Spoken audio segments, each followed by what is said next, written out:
Bien, hermanos, iba a traer un pequeño librito para regalar, para hacer un repaso, pero lo olvidé.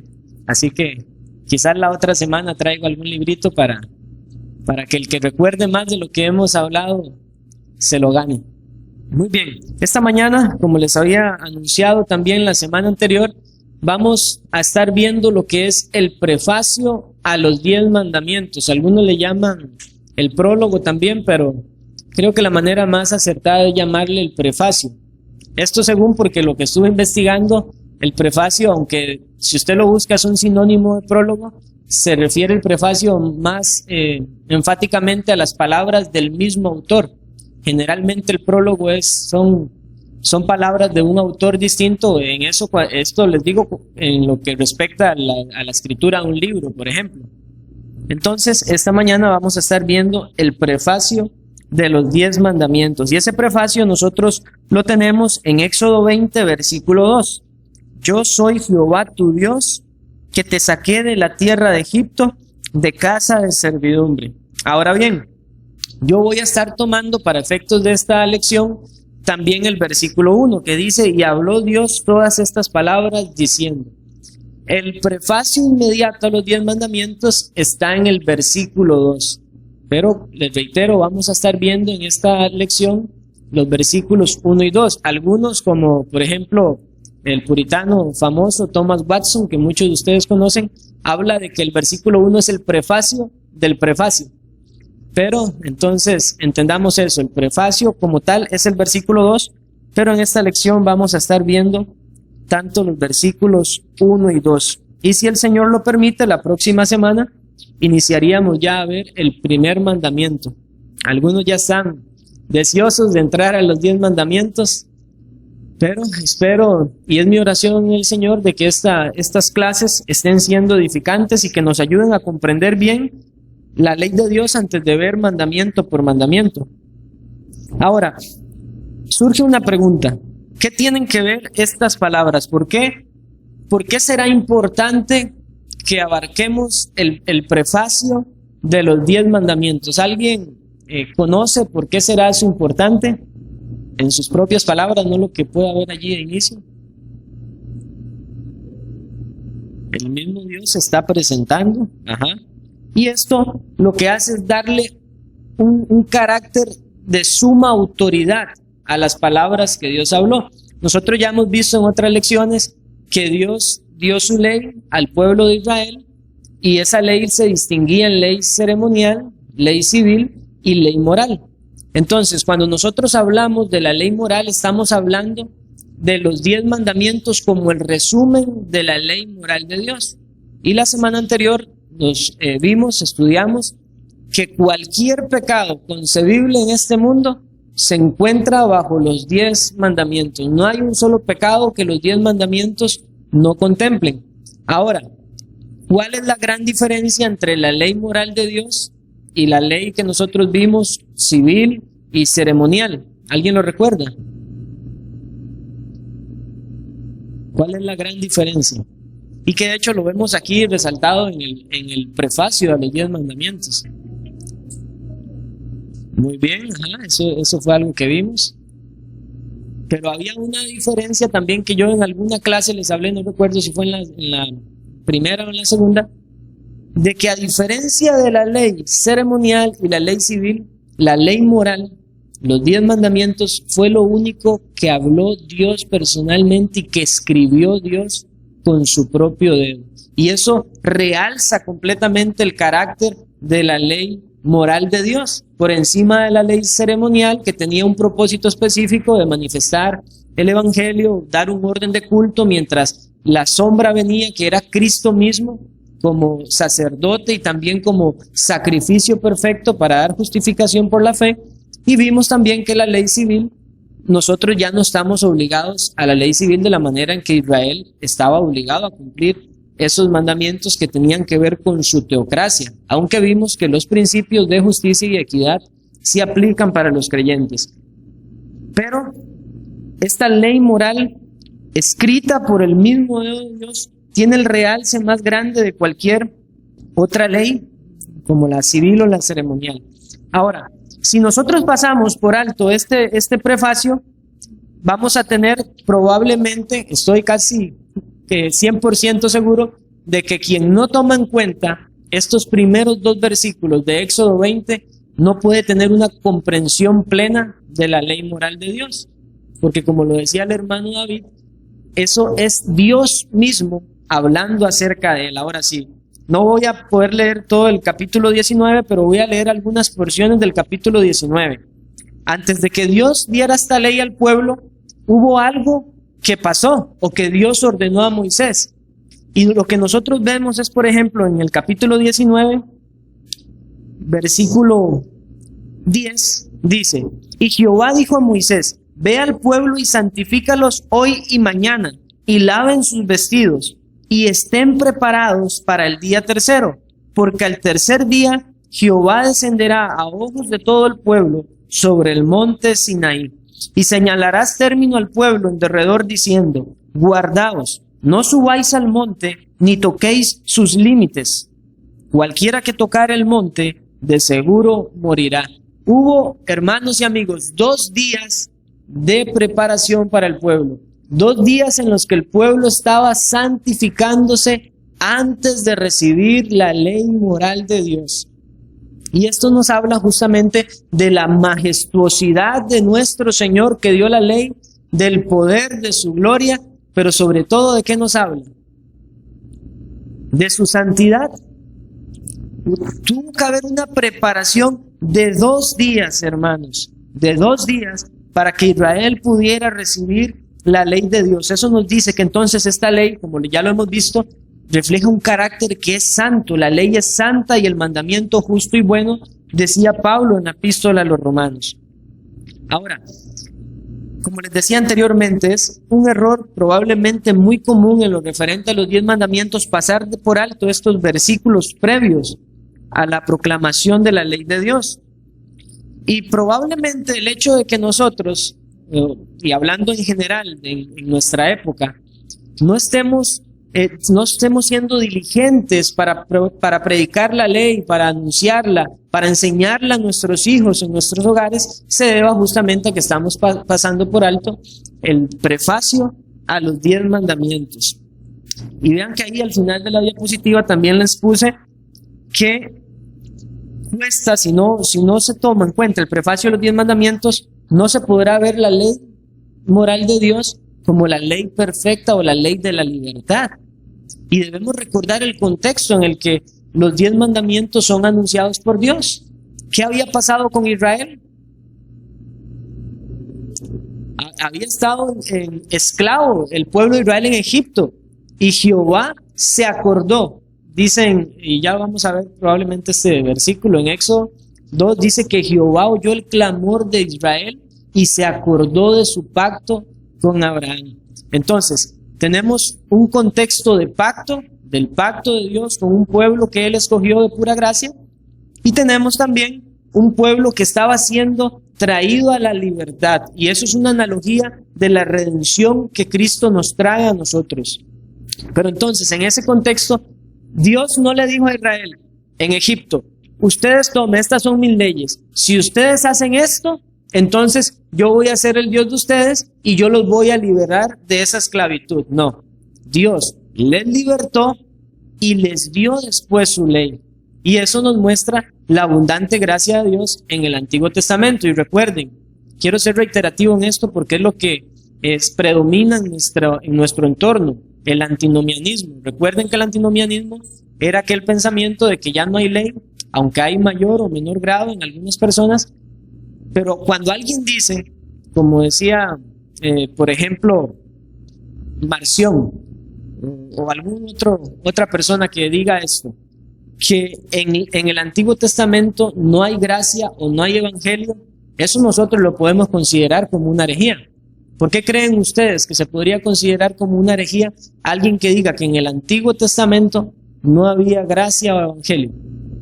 Porque la salvación sería por obras, exactamente. Nosotros tenemos, y es mi deseo también, hermanos y amigos, que nosotros nos animemos a profundizar más en este tema. Es un tema muy amplio, créanme que es muy amplio. Yo puedo dar aquí apenas una parte de lo que es todo el tema de la ley de Dios, pero si ustedes están animándose a profundizar más en esto, el entendimiento se les va a abrir mucho más para detectar cosas que en nuestro contexto, en nuestra época, muchas personas que profesan fe malentienden, y eso lleva a una mala práctica en su vida cristiana. Y en muchos casos, si es que son cristianos, porque como les digo, alguien que diga que en el Antiguo Testamento no había evangelio, no había gracia, está achicando a Dios completamente, está yendo en contra de la santidad y del ser inmutable de Dios. Muy bien, en esa primera diapositiva he puesto lo que vamos a ver en esta mañana en cuanto al prefacio de los 10 mandamientos, algunos puntos que vamos a considerar de lo que nos muestra a nosotros este prefacio, tomando en cuenta versículos 1 y 2. Lo primero que vamos a ver es que Dios se comunicó, y ya eso de por sí es una manifestación de la gracia de Dios. Vemos también que Dios pronunció todas estas palabras, es lo que dice en el versículo 1 de Éxodo 20, y habló Dios todas estas palabras. Vamos a ver también que Dios escribió en piedra su ley como señal de que es una regla perpetua. Eso no parte directamente del prefacio, pero no lo podemos separar porque es parte de lo que Dios hizo para su pueblo con esta ley. Si usted desea, lo puede relacionar con el punto 2. Después vamos a ver también que Dios se presentó con su nombre, y eso da una manifestación de la grandeza de Dios. Y en último lugar veremos que Dios entregó su ley a un pueblo liberado. Y eso nos va a recordar lo que ya vimos, el tercer uso de la ley. ¿Cuál era el tercer uso de la ley?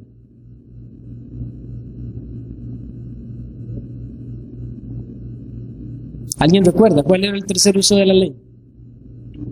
El normativo. ¿Y qué significaba ese uso? ¿Cuál era su propósito? Santifica al pueblo de Dios. Muy bien. Entonces, eso es lo que nosotros vamos a considerar en esta mañana. Ahora, si ustedes quieren darle un tratamiento todavía más profundo a este tema, que como les digo es muy amplio, les recomiendo leer el libro de los 10 mandamientos de Thomas Watson. Él es abundante para tratar el prefacio a los 10 mandamientos y tiene aplicaciones también muy precisas para la vida cristiana. Muy bien, lo primero que nosotros vemos entonces, hermanos, es que Dios se comunicó. Y uno puede pensar, bueno, pero es que Dios se comunicó desde el principio. Sí, Dios se comunicó desde el principio. Eso es una realidad. Pero recuerden que estamos hablando en el contexto de pacto.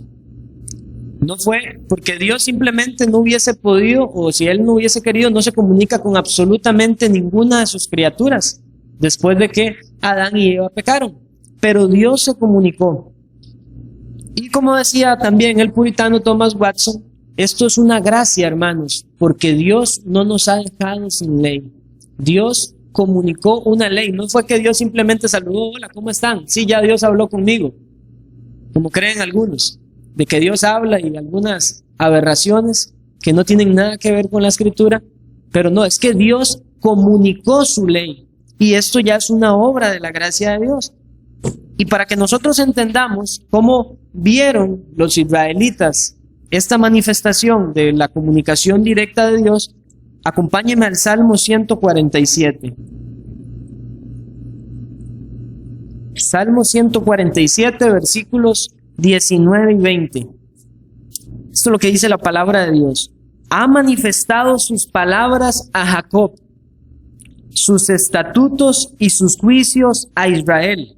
No ha hecho así con ninguna otra de las naciones, y en cuanto a sus juicios, no los conocieron. Aleluya.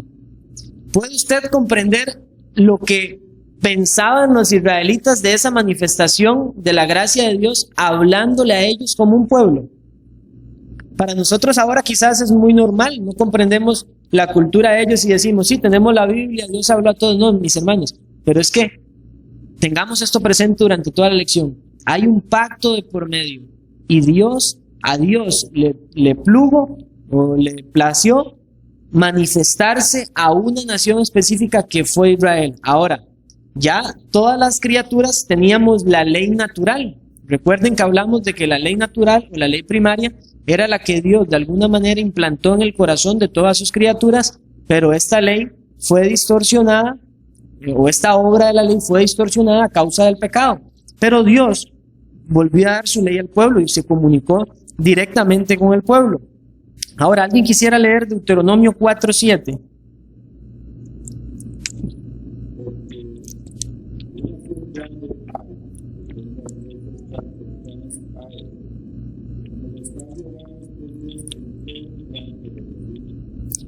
Este versículo también es muy claro.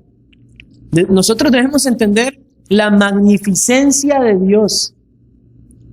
A unos israelitas que tenían un pacto con Dios, un pacto en el cual Dios entró con ellos no asumieron que ya Dios tenía que hablar con las personas, que ya Dios tenía que comunicarse directamente. No, ellos no asumieron eso.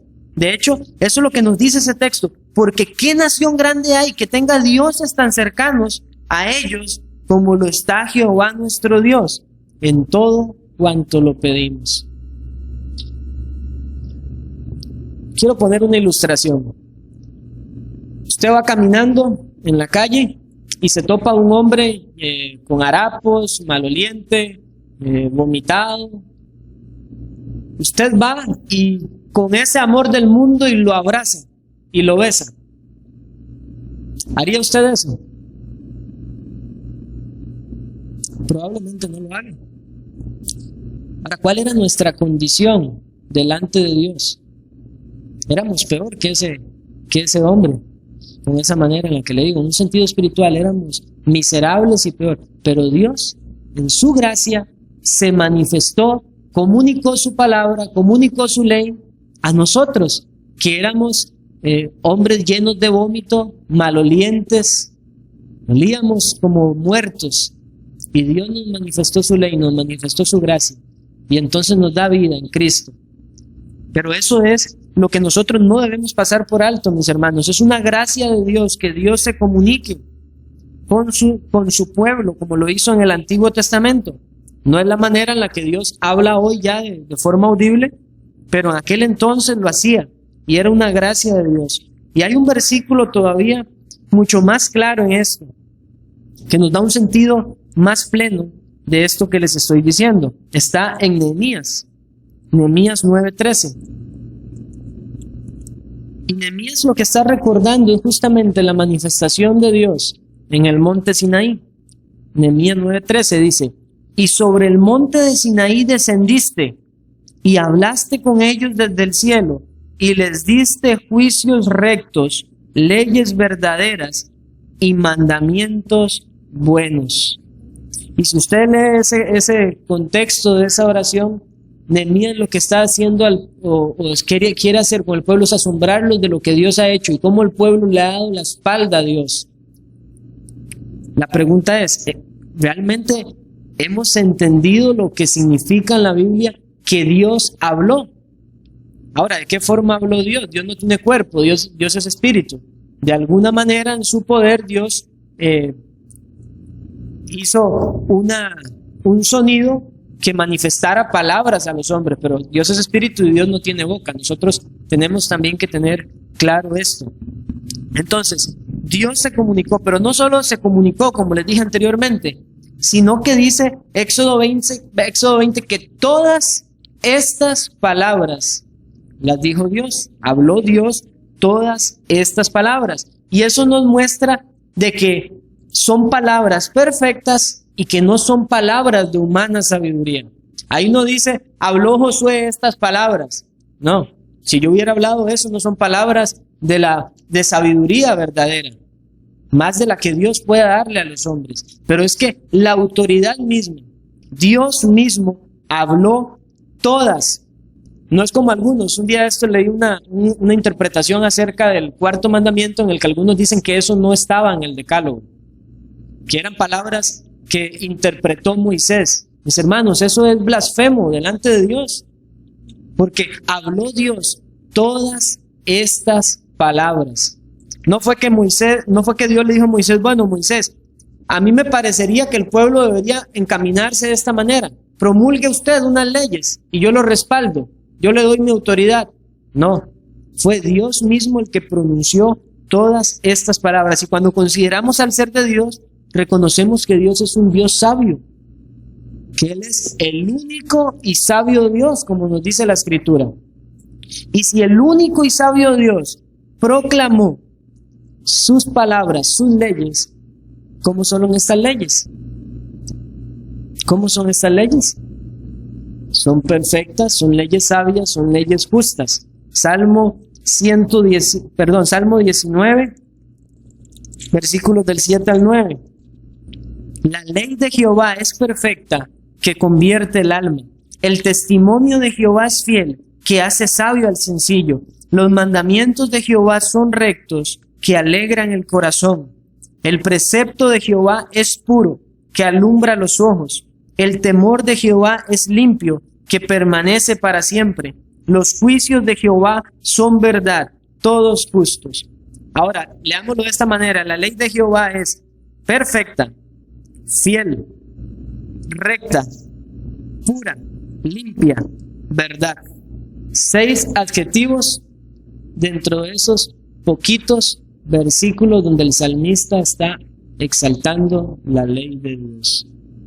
6 apelativos a la ley de Dios. Y podríamos incluso agregar un 7º si consideramos el hecho de que, aunque no lo dice como un adjetivo, dice, hace sabio al sencillo. Es una ley que tiene sabiduría. Es la sabiduría misma de Dios manifestándose en esta ley para su pueblo. Y una vez más debemos preguntarnos, bueno, ¿cómo debieron entender los israelitas esta ley que Jehová Dios dio? Alguien que quisiera leer Deuteronomio 4, versículos 5, 6 y 8. ¿Alguien los tiene? Y la manera en la que Dios manda entender esta ley a los israelitas es la misma manera en la que nosotros debemos entenderla, hermanos. Es una ley que es nuestra sabiduría, es nuestra inteligencia. ¿Y qué nación grande hay que tenga estatutos y juicios justos como es toda la ley que yo pongo hoy delante de vosotros? Toda la ley que yo pongo hoy delante de vosotros. Usted puede ver nuestro país y sus múltiples leyes, y usted podrá ver algunas y va a decir, no, hombre, esta ley a mí me parece absurda. Me parece que es una ley que está de más o debe modificarse o algo así, pero es que con la ley de Dios absolutamente nada debe ser modificado. Nosotros no podemos tratar de ser más sabios que Dios y acomodar la ley, como dicen entonces algunos antinomianos. No son 10 mandamientos ya, son 9 tan solo, o menos, o como lo hacen los católicos, eliminan el segundo mandamiento y dividen el 10º en 2. Eso es absurdo, es blasfemo delante del nombre de Dios. Eso está mal, hermanos. Nosotros no tenemos ninguna autoridad para tratar de ser más sabios que Dios o creernos más sabios que Dios, porque toda esta ley es justa. Y Dios mismo la habló y Dios mismo nos las dio a nosotros. En Job 9:4, usted puede ver allí que Job habla de que en Dios está la sabiduría. Igualmente en el capítulo 38, versículo 36. Y en Romanos 16:27 también el apóstol Pablo habla del único y sabio Dios. Y es lo que nosotros debemos entender, hermanos. Y eso aclara entonces también a partir de la Escritura lo que ya nosotros hemos estado viendo en estas lecciones anteriores. Nosotros no podemos elegir cuáles mandamientos obedecer y cuáles no. Nosotros no podemos decir este mandamiento sí rige, este no rige, o rige este por encima del otro. No, mis hermanos, es una obediencia completa a la ley de Dios, obedeciendo cada uno de sus mandamientos, porque toda su ley es justa y es la sabiduría también para nosotros, para nuestro diario vivir.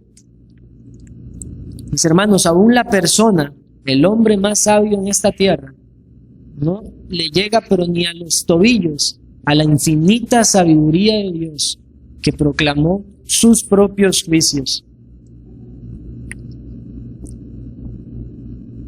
Ahora consideremos esto también, hermanos. No solamente los pronunció, sino que los selló en tablas de piedra. Dios escribió en piedra su ley. Y esa escritura de Dios en piedras, como la han observado muchos estudiosos, significa que la ley es perpetua, ahí va a estar vigente siempre, porque además deriva de un Dios eterno, un Dios inmutable, y de igual manera su ley es inmutable, es eterna. Pero en estas palabras también, mis hermanos, hay una manifestación del carácter universal de la ley de Dios. No solamente que es eterna, sino que también es de carácter universal.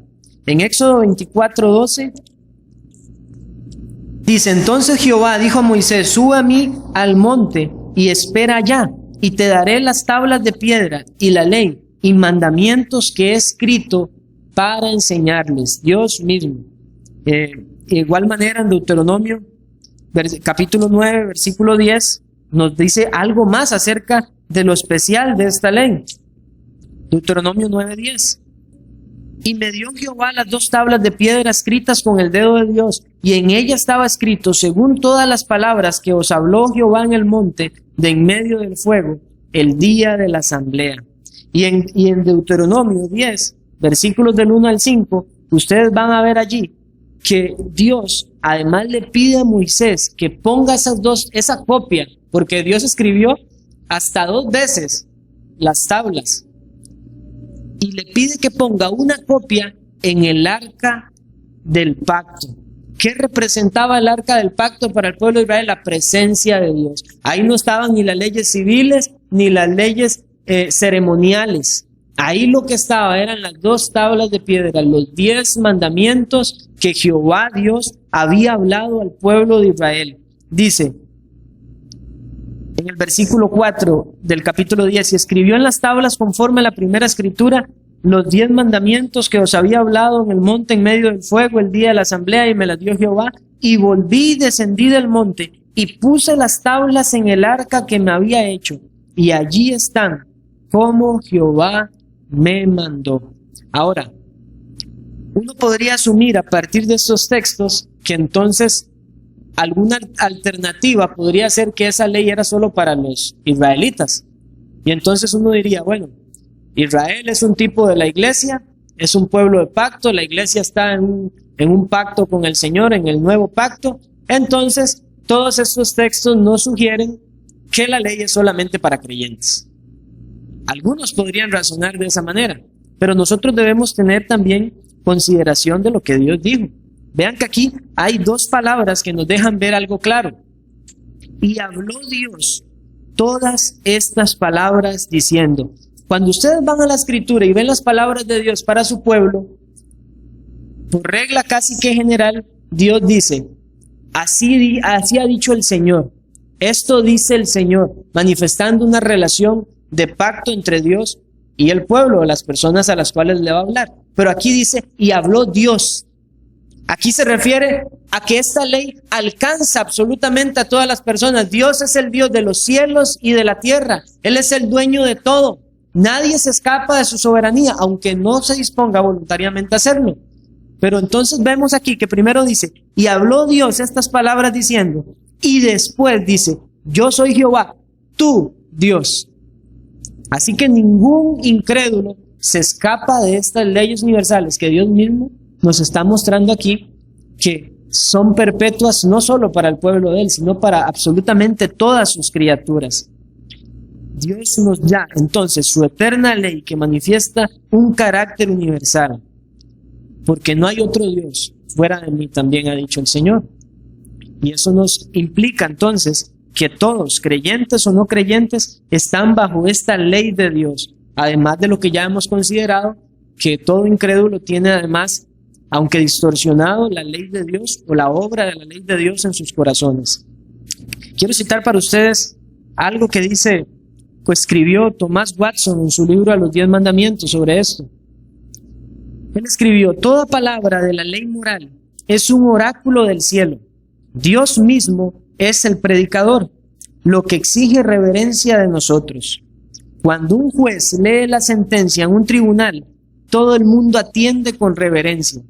En la ley moral, Dios mismo lee la sentencia. Habló Dios estas palabras. ¿Con qué veneración, pues, debemos atender? Esto es algo realmente serio, hermanos. Yo le propongo esto. a manera de meditación, piense usted en su predicador favorito. Usted desea con ansias escuchar a ese predicador y se esfuerza diligentemente por tomar notas de lo que ese predicador está diciendo, o trata de memorizarlos y dicen, viene de tal persona a una conferencia aquí a Costa Rica, ¿hace usted todo lo posible por ir? La pregunta es, ¿hace usted todo lo posible por escuchar a Dios mismo, el gran predicador de su propia ley?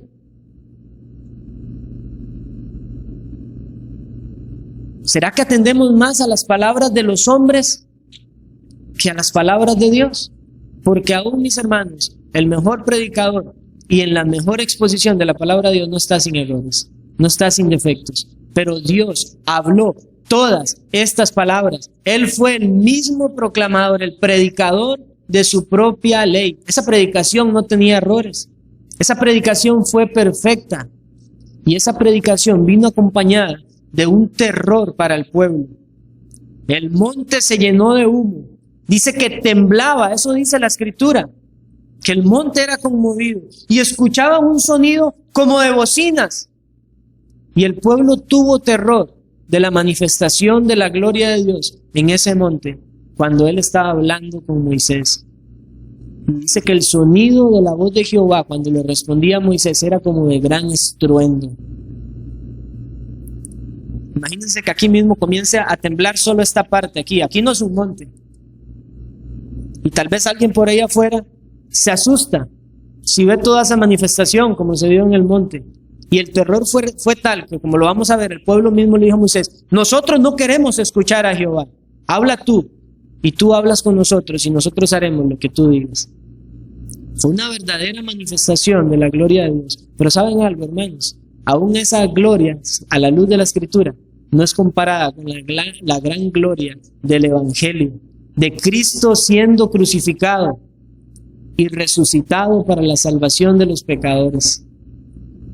Voy a profundizar ahora un poco más en eso. Pero ahora vayamos al versículo 2. En sí, el prólogo inmediato, o el prefacio inmediato. Yo soy Jehová.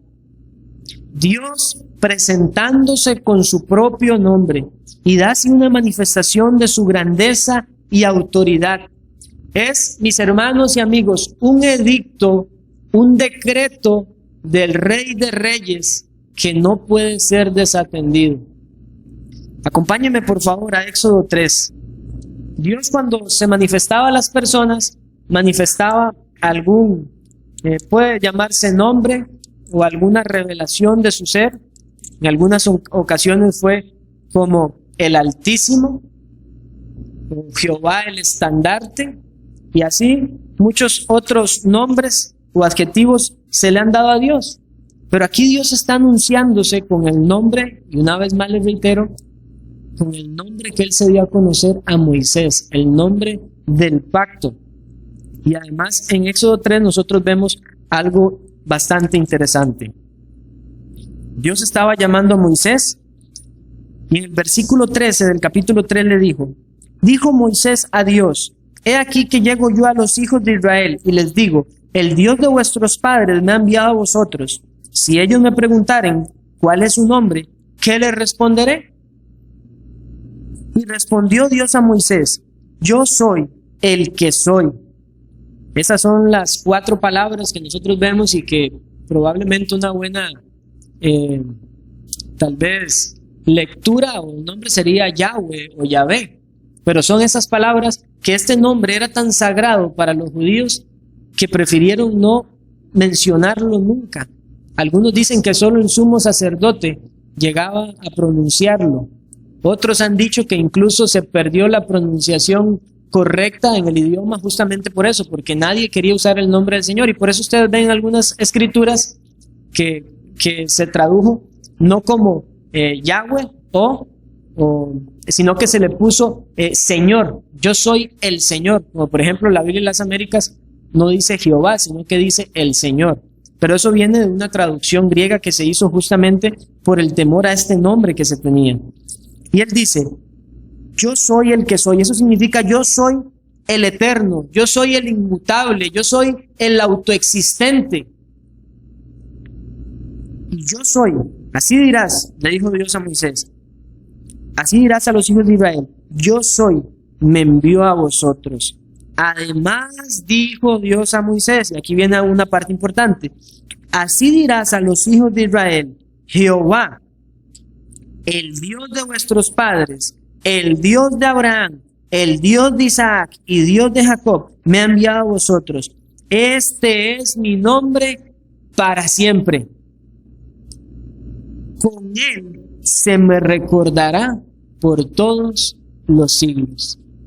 Esto es importante, hermanos, porque cuando llegamos al prefacio de los 10 mandamientos, él dice, yo soy Jehová tu Dios. Y una costumbre de los reyes de la antigüedad era que cuando redactaban un decreto, un edicto, estaba en primer lugar su nombre, su firma. Por ejemplo, usted puede leer en el capítulo 1, versículo 2 del libro de Esdras, que dice, así ha dicho el rey Ciro de Persia. Siempre estaba la autoridad del que mandaba. Y aquí nos está diciendo Jehová, yo soy el que soy, tu Dios. Y vean qué manifestación tan gloriosa. Entendiendo esto, ¿cómo nosotros debemos ver entonces la ley de Dios? Como una de las leyes más que algún judío historiador dijo son 613 mandamientos. No, es que yo soy, habló, el Dios del pacto. ¿Qué significa el yo soy? Significa que Él es el inmutable. Como dice también en Malaquías 3:6. ¿Alguien quisiera leer Malaquías 3:6? Amén. Y Dios está diciendo, esta es mi ley eterna porque yo soy el que soy, porque yo no cambio. Yo soy inmutable. Mi ley es perenne, es perpetua. Nadie, absolutamente nadie, la puede cambiar. Nadie. Porque si hacemos eso, estamos afrentando directamente al gran yo soy. Vean lo que dice Deuteronomio 28:58, que vuelve a utilizar este nombre. Si no cuidares de poner por obra todas las palabras de esta ley que están escritas en este libro, temiendo este nombre glorioso y temible, Jehová tu Dios. Esa última parte vuelve a citar ese mismo nombre con el que Dios se dio a conocer a Moisés. ¿Saben qué es lo que nosotros reconocemos aquí?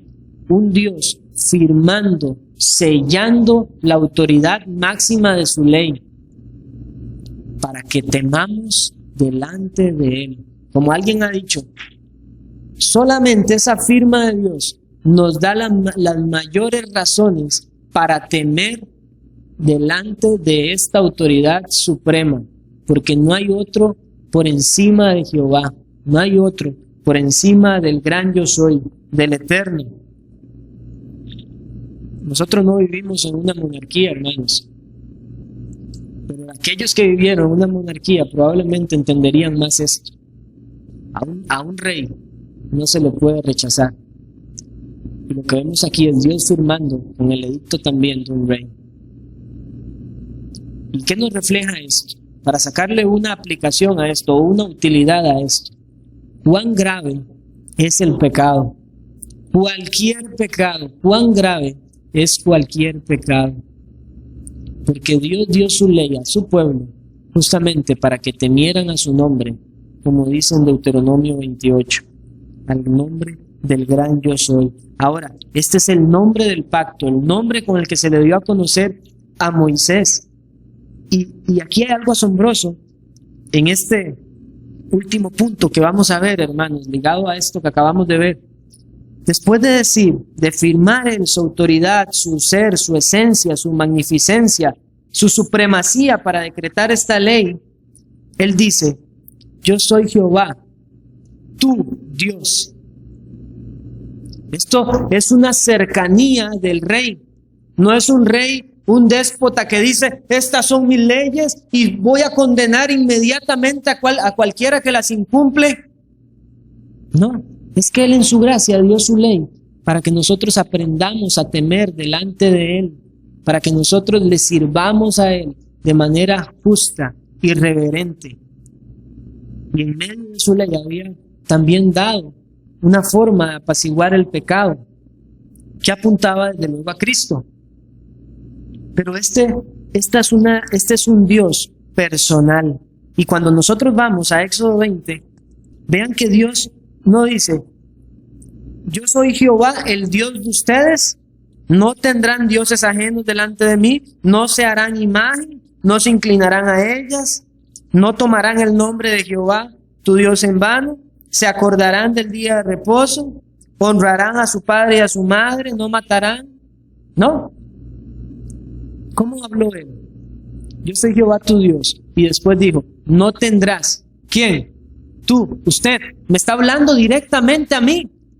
Es un Dios que tiene una relación íntima con su pueblo, porque le ha librado de casa de servidumbre, de la esclavitud que el pecado tiene para todas las almas de las criaturas. Y vemos aquí entonces esta misericordia de Dios al dar su ley, porque si alguien dice que la ley es algo esclavizante, no ha entendido el prefacio a los 10 mandamientos, que dice: lo sacó de casa de servidumbre, de Egipto, a donde estaban rendidos a la maldad.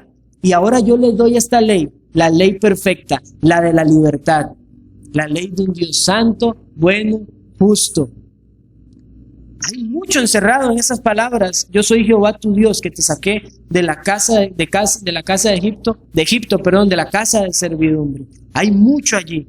Y eso nos da entonces la analogía. De la misma manera, mis hermanos, nosotros en el nuevo pacto con Dios, y estamos en unión con Cristo, Él no nos ha librado de una nación simplemente. No nos ha librado de ser esclavos de alguien más, que en algún sentido eso podría ser soportable, pero nos ha librado del mayor yugo de este mundo, de la mayor opresión existente, de la opresión del pecado.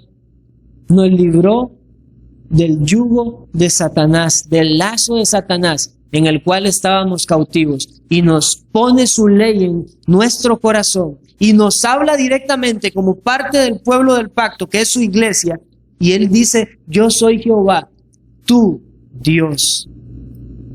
Y vemos entonces que esta ley tiene un propósito especial para el pueblo de Él. En Éxodo 2, 23, 24, dice: aconteció que después de muchos días murió el rey de Egipto, y los hijos de Israel gemían a causa de la servidumbre, y clamaron, y subió a Dios el clamor de ellos con motivo de su servidumbre. Eso es esclavitud, servidumbre. Y oyó Dios el gemido de ellos, y se acordó de su pacto con Abraham, Isaac y Jacob. ¿Qué le había dicho Dios a Moisés cuando se presentó? Diles también que yo soy el Dios de Abraham, de Isaac y de Jacob. Y aquí nos está diciendo que Dios oyó el clamor del pueblo y se acordó de su pacto con Abraham. Si ustedes van a Génesis 15, no lo vamos a leer ahora, se dan cuenta que Dios había ya sacado a Abraham y le dijo que quemara una ofrenda. Lo que significaba eso, mis hermanos, en aquella cultura, cuando personas entraban en un pacto, como en ese caso de la historia en Génesis 15, Dios mandó a Abraham a cortar unos animales por la mitad. Pero Abraham se duerme, después vinieron unas carroñas, quisieron llevarse la carne, entonces viene Jehová y pasa por en medio del holocausto. En aquel entonces las dos partes comprometidas tenían que pasar por en medio del holocausto, porque eso era una manera de decir: si yo no cumplo mis compromisos sancionados, si yo no cumplo mi pacto, que me pase lo de a estos animales o a estas víctimas. Pero con Abraham no tuvo que pasar. Solo pasó Jehová. Y esa era la manera de Jehová de decirle: yo soy el Dios del pacto, que lo guardo. Es Dios mismo diciendo a Abraham: si yo incumplo mi pacto, que me acontezca esto. Esto es precioso, hermanos. ¿Y qué fue lo que vimos aquí? Se acordó Jehová de su pacto con Abraham. Y cuando Jehová vuelve a decir: yo soy Jehová tu Dios, que te saqué de Egipto, de casa de servidumbre, el pueblo israelita inmediatamente recordaba: y esta es la mano de gracia preciosa y maravillosa de nuestro grandísimo Dios, el inmutable, el que no cambia. Y por eso, como vimos en Malaquías, oh hijos de Israel, no habéis sido consumidos, porque Jehová es el Dios que guarda su pacto. Éxodo 20:20. Vamos a leer ese después. Leamos Deuteronomio 4:10.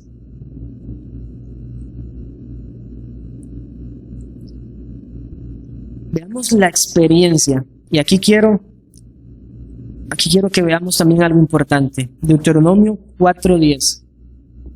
El día que estuviste delante de Jehová tu Dios en Horeb, cuando Jehová me dijo, reúneme el pueblo para que yo les haga oír mis palabras, las cuales aprenderán para temerme todos los días que vivieren sobre la tierra, y las enseñarán a sus hijos. Y os acercasteis y os pusisteis al pie del monte, y el monte ardía en fuego, hasta en medio de los cielos con tinieblas, nube y oscuridad. Y habló Jehová con vosotros en medio del fuego. Oísteis la voz de sus palabras, mas a excepción de oír la voz, ninguna figura visteis. Y él os anunció su pacto, el cual os mandó a poner por obra los 10 mandamientos, y los escribió en 2 tablas de piedra. Mis hermanos, hay algo más aquí también puntual. Dios está revelando a Israel que este es un pacto. Ellos también tenían un compromiso.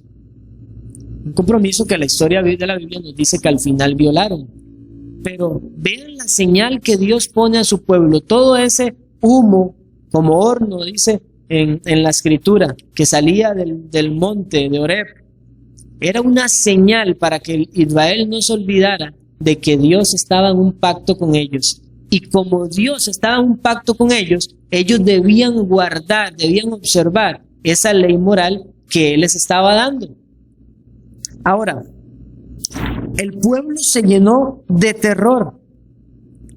El pueblo se llenó de terror, pero Jehová ya sabía además que el pueblo no iba a ser capaz de poner por obra su ley. Vean lo que dice en Deuteronomio 5:29. ¿Quién diera que tuviesen tal corazón para que me temiesen y guardasen todos los días todos mis mandamientos, para que a ellos y a sus hijos les fuese bien para siempre?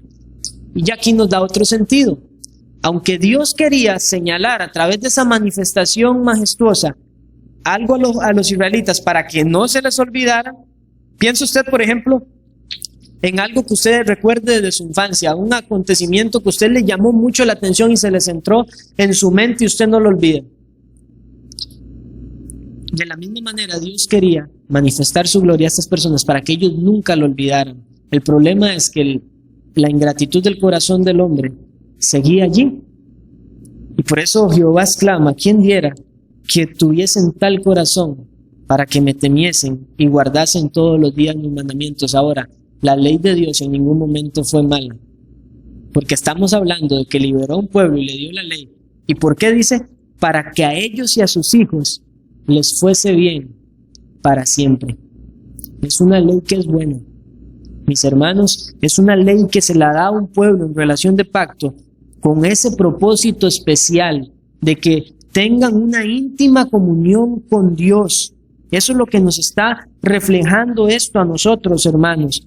Y lo vemos más claramente en Jeremías 31:33, un texto que ya nosotros hemos abordado varias veces en varias exposiciones de esta serie. Jeremías 31:33. Lo que se vislumbra en ese texto del corazón de Dios, Él desea que su pueblo ande en sus estatutos, pero aquel pacto en un sentido era defectuoso, pero tenía el propósito de servir también en otro sentido como un antitipo al nuevo pacto. Pero cuando se trata del nuevo pacto, los propósitos de Dios se cumplen, porque Él dice, capítulo 31, versículos 33, pero este es el pacto que haré con la casa de Israel después de aquellos días, dice Jehová, daré mi ley en su mente y la escribiré en su corazón, y yo seré a ellos por Dios, y ellos me serán por pueblo.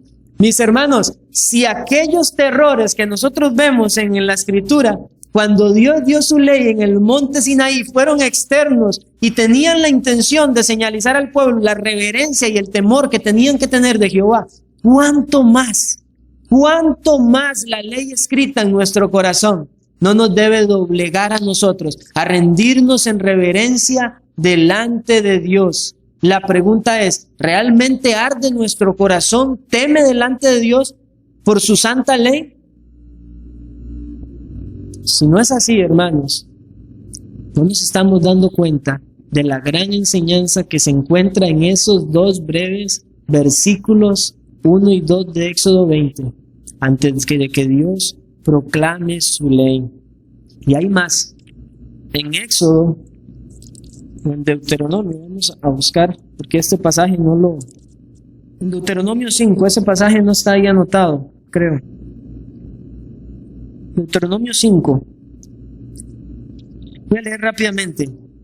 Versículo 22. Estas palabras habló Jehová a toda vuestra congregación en el monte de en medio del fuego, de la nube y de la oscuridad, a gran voz, y no añadió más. Y la escribió en 2 tablas de piedra, las cuales me dio a mí.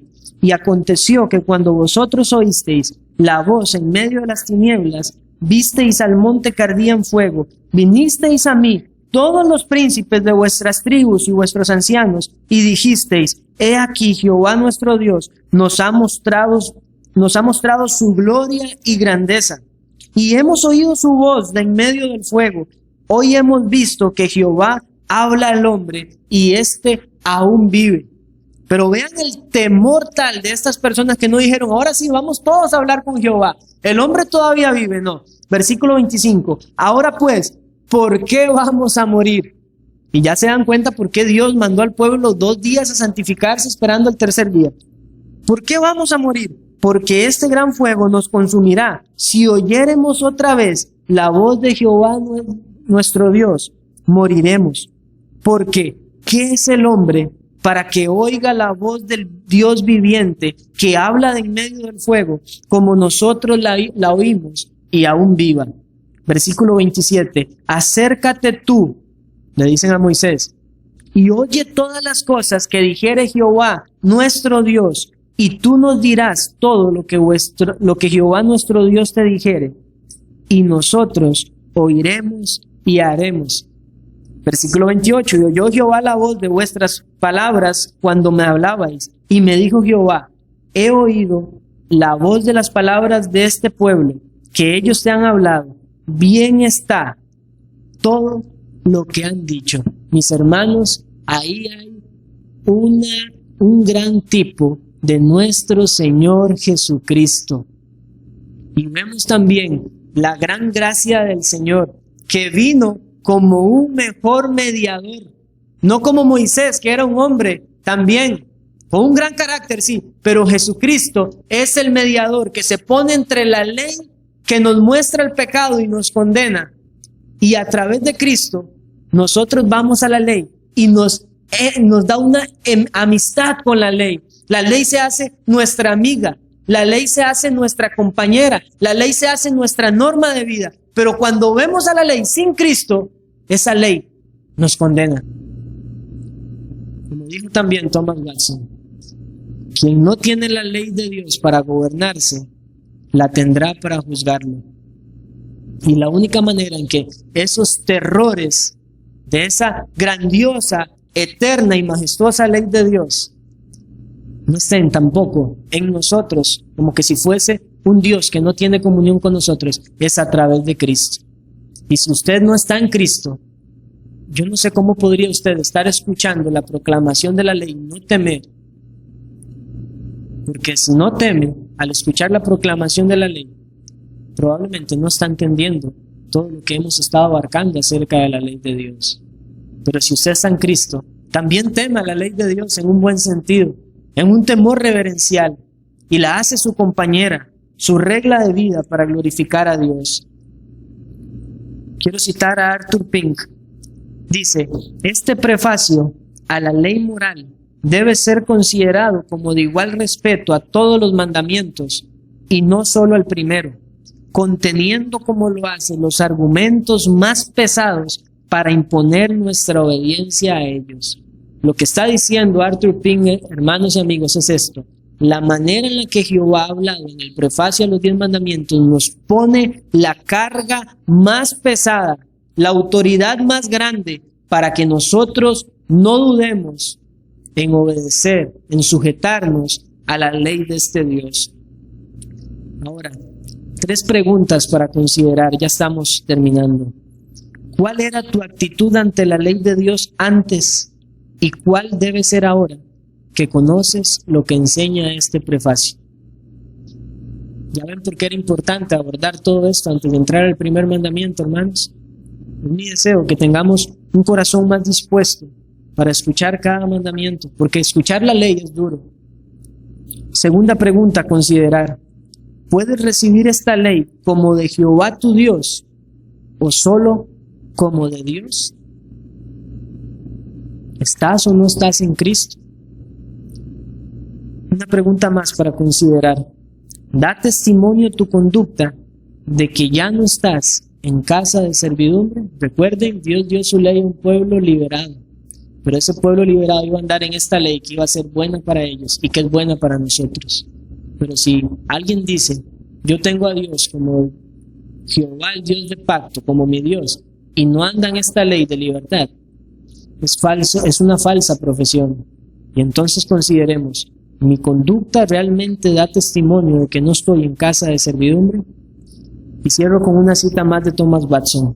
Él dijo lo siguiente: la ley de Dios contiene el bien y la verdad. Verdad porque Dios la pronunció, y bien porque los mandamientos no nos piden nada que no sea para nuestro bien. Que esto pues sea el objeto de nuestro amor. Que amemos la ley, hermanos. Y los ruego que nos animemos a profundizar más en esto y que estemos orando más aún por esta serie de escuela dominical, porque entraremos ya a los mandamientos y hay tanto que Dios quiere hablarnos a nosotros, así como en toda su palabra.